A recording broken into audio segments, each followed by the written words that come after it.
Don't be deceived by the beautiful crosses that hang on walls for decorations. It was not beautiful. The cross is an instrument of execution. When Jesus died on the cross, it's not really an accurate statement. Jesus was executed on the cross, and he did die, but he was executed. Executed, publicly executed. Today, there are 5 countries that execute publicly still. Iran does, North Korea does, Somalia does, Saudi Arabia does, and Yemen does. Publicly executing people. In the history, there's been some horrible methods of execution. Many hundreds of years ago in Greece, they had what they call a brazen bull. And the way they would use this brazen bull, they had a great big bull made, and it had a hatch on the back, a little door, and they would put the executionee inside the brazen bull, and they would light a fire under the bull.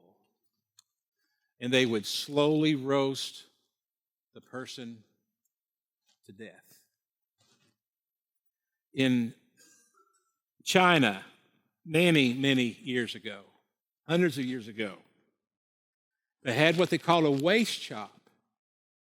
And they would put a person on a table sideways, and they had very, very sharp, huge, heavy axe. And they would literally cut the person in half at the waist. Waist chop. The Hebrews had a way of executing. They would heat up metal, make it liquid metal, molten, and they would pour it in the mouth of the executionee until they were dead. The Romans, many, many years before Christ, had what they called the sack. And they had this big sack, and they would put the executionee in the sack, and they would put other animals in there, like sometimes snakes, sometimes dogs and chickens. And it usually was snakes, dogs, and chickens. And perhaps there's meaning behind that, but I don't know what that is. And they would sew up the bag and throw the executionee into the river.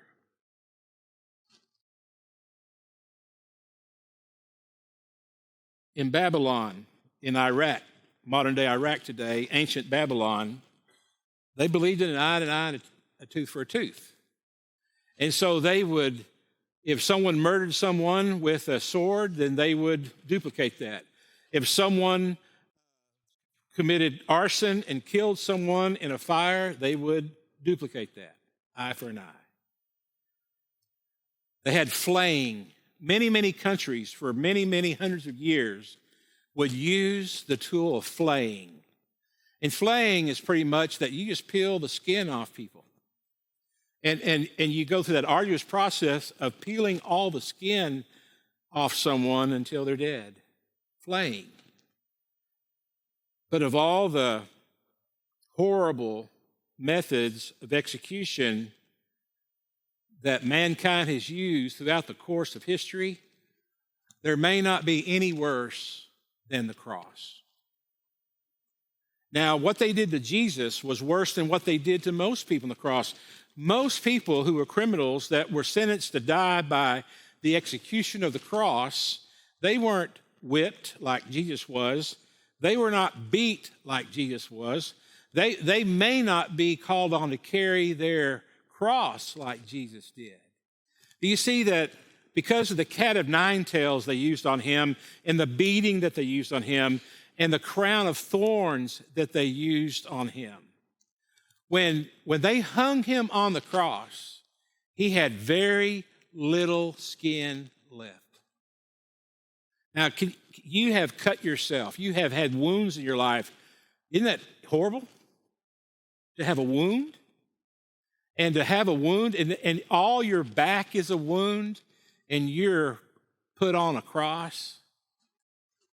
And when they're on the cross, they would, of course, put spikes through their ankles, and they would put spikes through their wrists right up here high so that they could hold on for as long as they can. And they would be on that cross, and in order to breathe, they would have to pull themselves up to breathe. Torture. Jesus had torture for hours. He had the mental, the spiritual torture of knowing what was about to take place. He also experienced the spiritual torment of all the sin of all the world falling on him. He had horrible, but physically, just to think about it physically for a moment, it was absolutely horrible. And Jesus was executed for us. Jesus was executed on a cross for us. And let's look at the last few moments of his time on the cross in Luke chapter 23. What all happened when he was dying for us, executed on the cross? Luke 23, verse 44, it says, "It was now about the 6th hour, and there was darkness over the whole land until the 9th hour." So between 12 and 3, darkness fell over the entire land. It just became dark. People have tried to come up with explanations for the going dark.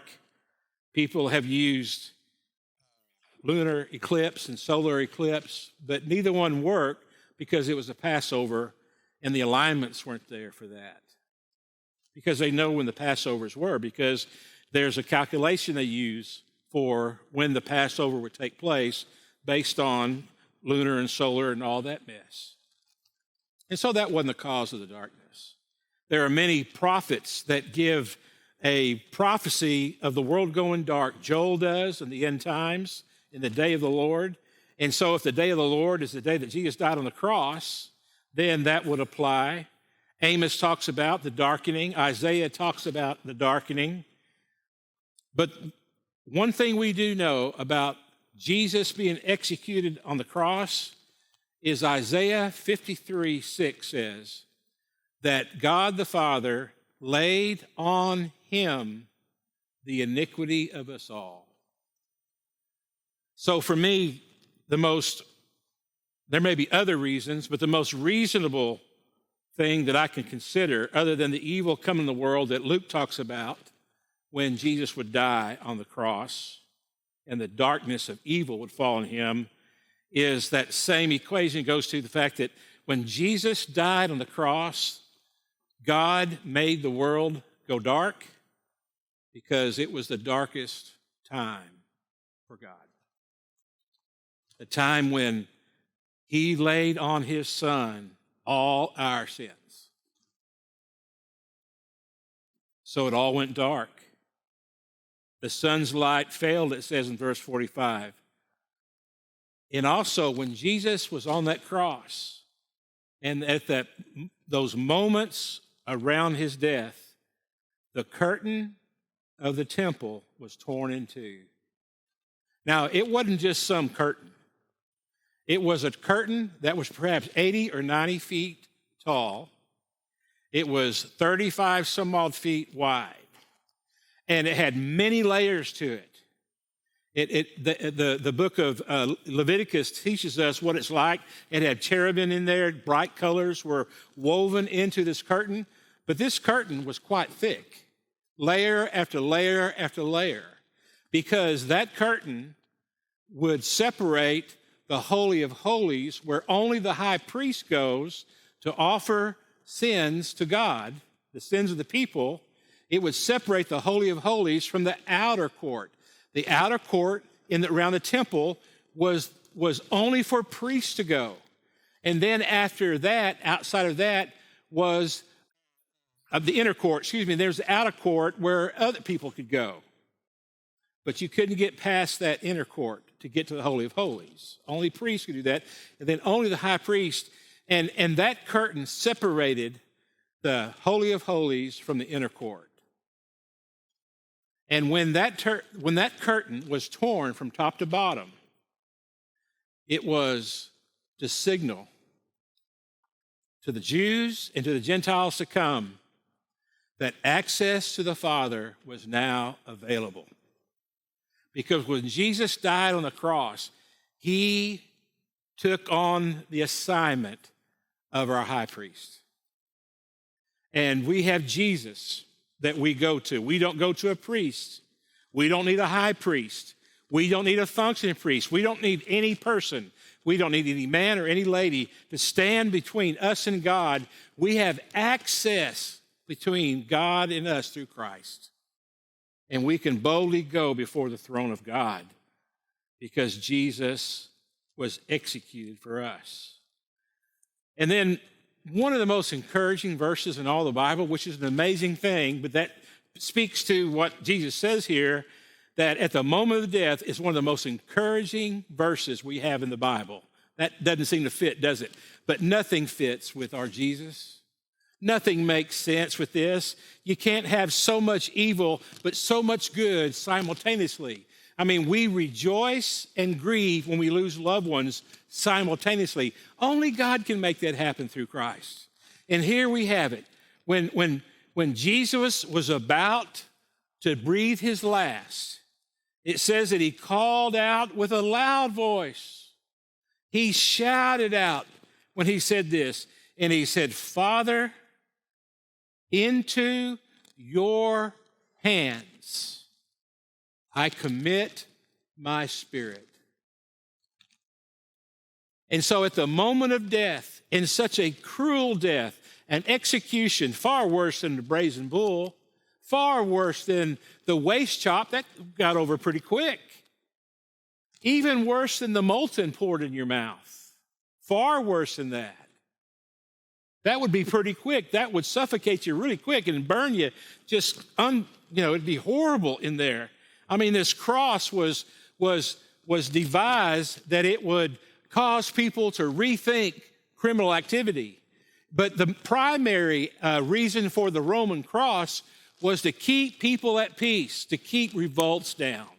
No one riots. Don't riot. Why not? Haven't you seen the cross? I mean, Jesus wasn't the only one on the cross. Jesus and the two thieves weren't the only ones on the cross. They used it all the time. And so people would walk by. This is not their first time to see someone die on the cross.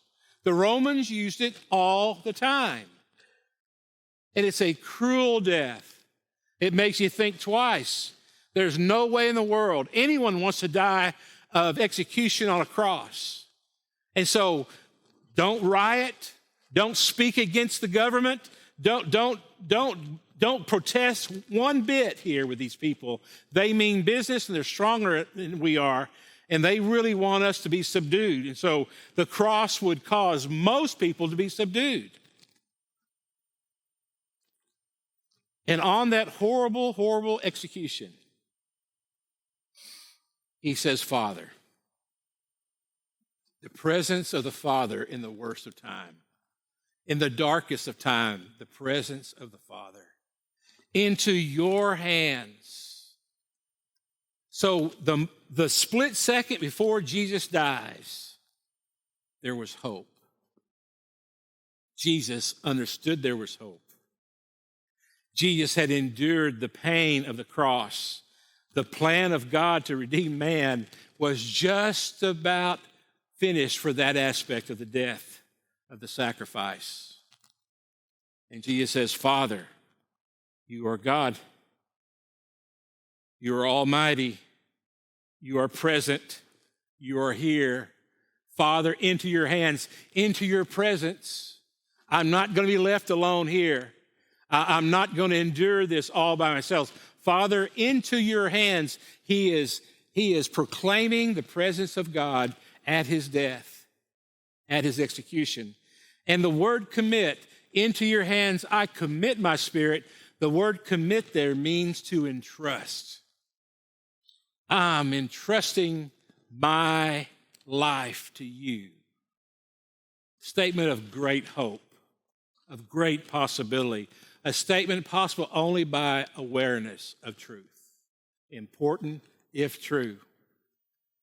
When you walked in today, you saw the sign. I want you to think about it. Every time you open the Bible, every time you come to church, every time you read some of God's word, it's important, if true, if this is true, if this is what indeed took place, if it is true that Jesus said these words, and I believe it's true that he said these words, it is absolutely important because it's true. Father, into your hands I commit my spirit. And having said this, he breathed his last. Now, when the centurion saw what had taken place, the centurion, not his first execution. The centurion, the word centurion means that he was an overseer. The centurion was a ranking officer. He's got 150 to 250 men below him. He was there to make sure all his men did the right thing, to make sure that they held any riot under control. He had seen it over and over and over. I'm sure it was just an ordinary, everyday job for him to oversee the execution of criminals. But what he saw that day was different. Can you imagine with the Romans putting Jesus on the cross with the colonel, the captain, or whatever his rank was from our day and time, for him to shout out praise to God, saying, certainly this man was innocent. Now, the Romans did not have the guts to declare him guilty. They allowed the Jews to pull that off. They're the ones that petitioned for the execution, but he stands up. He's a representative of the Romans for this man, for this Roman centurion, to shout out for everyone to hear, certainly this man was innocent. He had to see something that really blew his mind. What did he see? He saw Jesus say, Father, forgive them, for they don't know what they do. He saw Jesus loving on the people that were watching. He saw Jesus loving on the thieves that were hung on either side of him, especially the one that called out to him and said, remember me. And he says, I guarantee you, today you will be with me in paradise. That centurion saw all of that. And he watched Jesus die like that on that cross, and all he could do was cry out, certainly, without question, without reservation, this man was innocent. And all the crowds, in verse 48, that had assembled for this spectacle, it was a spectacle. It was a spectacle in our world, in our country. They used to hang people publicly. Remember, back in the day, early part of the 1900s, the 1800s, you hung people. Everybody would come to town on the Saturday of the hanging. It was a spectacle. They would come to watch it. And so the crowd is there. They're there, probably curious, probably wanting the circus-like activity, something in the heart of man that is wanting to see a public execution. They were there. And all the crowds that assembled for this spectacle, when they saw what had taken place, they returned home beating their breasts. Now, the term beating their breasts means that they had seen something that was so wrong that they were full of anger. They had seen something that was so without justice, so inhuman, not human at all. They beat their breasts. I'm sure those crowd was full of skeptics that beat their breasts. I'm sure they were full of Judaizers that beat their breasts. I'm sure they were full of people who just didn't believe in this Jesus, just wanted to see him dead. But they watched him be executed and how he was executed, how he responded to it, and they just saw great injustice. And you know that's the case with people today. Whenever there's an act of great injustice, people beat their breasts. They wail, they cry out, they militarize themselves. They become militant about an issue. They become really sideways about an injustice they see. And many things, many laws, many positions that people take in countries across the world is a result of an injustice. It's a result of an injustice. And that's what they saw with Jesus being executed. As we take the Lord's Supper today, as we remember the body that suffered on the cross, and as we remember today the shed blood that gives us forgiveness, that gives us salvation, I want you to remember, to keep in mind, the cross is not pretty. It's not beautiful. It's not a decoration. It's an instrument of execution. He was executed willingly for us. For us.